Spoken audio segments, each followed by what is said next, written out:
কেন রিজিক কমে যায়, রিজিক কেন কমে? অনেক মানুষ আছে বাপ ভালো সম্পদ রেখে গেছে, সন্তান রাখতে পারতেছে না, আছে না নাই? দাদা অঢেল সম্পদ রেখে গেল, সম্পদ আজকে নাই, কেন?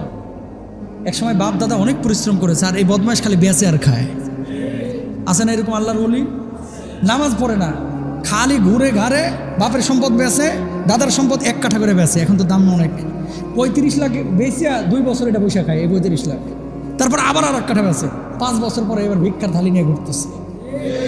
কথা বলেন ঠিক কিনা?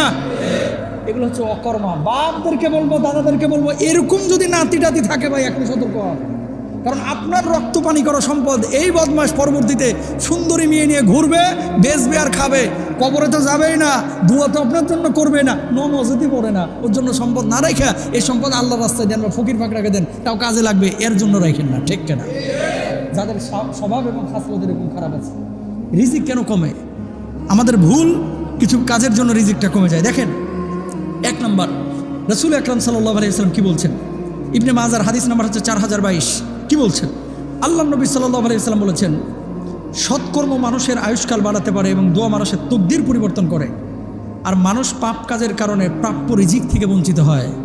অতিরিক্ত পাপ যখন করবেন, যে সম্পদ আপনি জমাইছিলেন আর থাকবে না, কোনো না কোনোভাবে এটা চলে যাবে, শেষ হয়ে যাবে। মারাত্মক কথা, কিন্তু এটা আমার কথা না, আল্লাহর হাবিব সাল্লাল্লাহু আলাইহি ওয়াসাল্লামের নিজের কথা। হাজার কষ্ট করে আপনি সম্পদ জমাইছেন, হঠাৎ পাপ করা শুরু করছেন, দেখবেন সম্পদ চলে গেছে, কোন দিক দিয়ে যাচ্ছে টেরও পাবেন না। বি কেয়ারফুল, আমরা কেউ পাপ করবো না, ইনশাল্লাহ বলেন, আরো জোরে বলেন।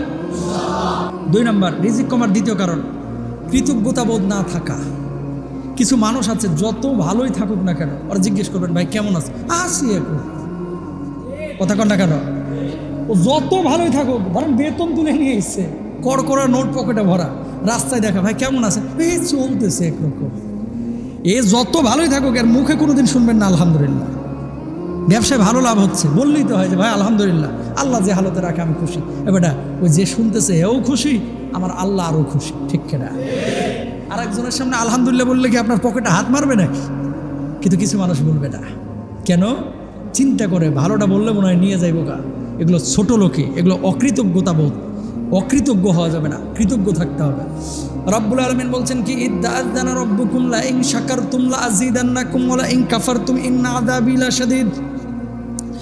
আমি আল্লাহ রব্বুল আলামিন যে নিয়ামত তোমাদেরকে দিয়েছি, এই নিয়ামতের শুকরিয়া যদি তুমি আদায় করো, আমি আল্লাহ রব্বুল আলামিন নিয়ামতটাকে বাড়ায় দেব। আর যদি তুমি অকৃতজ্ঞ হও, আমি আল্লাহ রব্বুল আলামিন তোমার জন্য যন্ত্রণাদায়ক মর্মান্তিক শাস্তির ব্যবস্থা করব। বলুন নাউযুবিল্লাহ।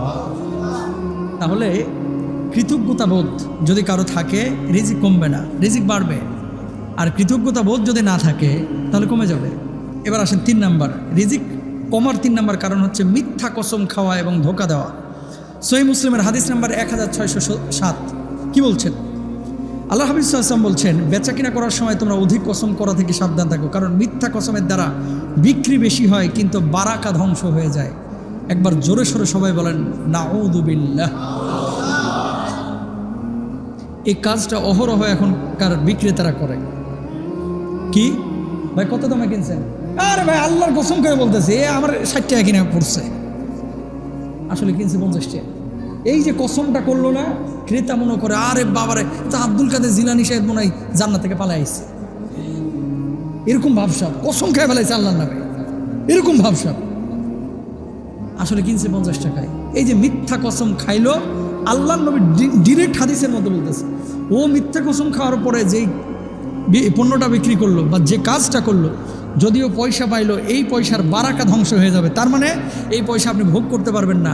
ঠগায়া নিয়ে এসা, চুরি করে, চাঁদাবাজি করে নিয়ে এসা, পৃথিবীর একটা মানুষ দেখান যে মানুষটা ভালোভাবে খাচ্ছে যাচ্ছে, সন্তান সন্ততি মানুষ হয়েছে, লিখে দিলাম পারবেন না মানুষ হইতে। চাঁদাবাজি করে, গুন্ডামি করে, ডাকাতি করে, চুরি করে, আরেকজনের হক নষ্ট করে কখনো ভালো থাকা যায় না। বুঝছেন? করবেন না এগুলো। 3 নম্বর গেল। 4 নম্বর, সুদের কারবার করা। আল্লাহ রাসূল সাল্লাল্লাহু আলাইহি ওয়াসাল্লাম বলছেন, কেউ যদি এই কাজ করে, আল্লাহ সুবহানাহু ওয়া তাআলা ইয়ামহাকুল্লাহুর রিবা ওয়া ইউরবিস সাদাকাত। স্পষ্ট কথা, কোরআনুল কারীমের আয়াত, সূরা বাকারা আয়াত নাম্বার 276। রিবা, সুদের সাথে সম্পৃক্ত হলে বারাকা নষ্ট হবে। আর সম্পদ যদি বাড়াইতে চান, তাহলে সাদাকা বেশি বেশি করেন, দান বেশি বেশি করেন, যদি সম্পদ বাড়াইতে চান। কারণ সম্পদ আপনি চাইলে উপার্জন করতে পারেন না আল্লাহর ইশারা ছাড়া। সত্য না মিথ্যা? জোরে বলেন তো। এরপরে হচ্ছে সব শেষ কারণ জাকাত না দেওয়া। আপনি মনে করতেছেন জাকাত না আদায় করার কারণে সম্পদটা হয়তো বা থাকতেছে, না, রাখতে পারবেন না, এটা হাতছাড়া হয়ে যাবে। কিভাবে হাতছাড়া হবে আপনি টেরও পাবেন না। কিভাবে হাতছাড়া হচ্ছে আপনি টের পাবেন না। সুতরাং সম্পদ দিয়েছেন আল্লাহ, খরচ করব আল্লাহর জন্য।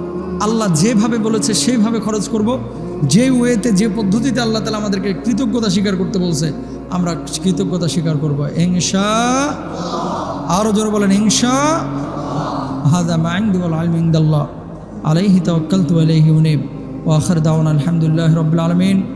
আসসালামু আলাইকুম ওয়া রাহমাতুল্লাহি ওয়া বারাকাতুহু।